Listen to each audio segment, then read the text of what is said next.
یہ جو سوچ ہوتی ہے نا، وہ جی بچہ ہے کچھ نہ کو بڑا ہو کے ٹھیک ہو جائے گا، یہ بہت غلط سوچ ہے۔ اس کی مثال ایسی ہے کہ جیسے دیوار بن رہی ہو اور ٹیڑھی ہو، اور بندہ کہ کوئی بات نہیں اور اونچی جائے گی تو سیدھی ہو جائے گی۔ بھئی یہ دیوار ثریا تک چلی گئی تو اس کا ٹیڑھا پن بڑھتا ہی جائے گا۔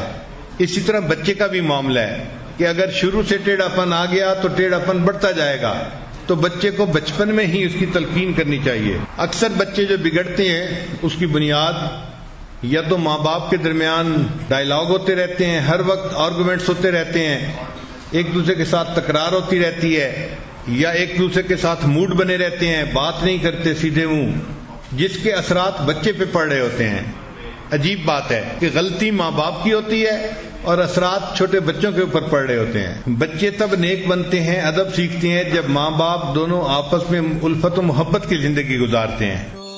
سوشل میڈیا پر سب سے قدیم اور سب سے ریلائبل برانڈ درسقرآن.com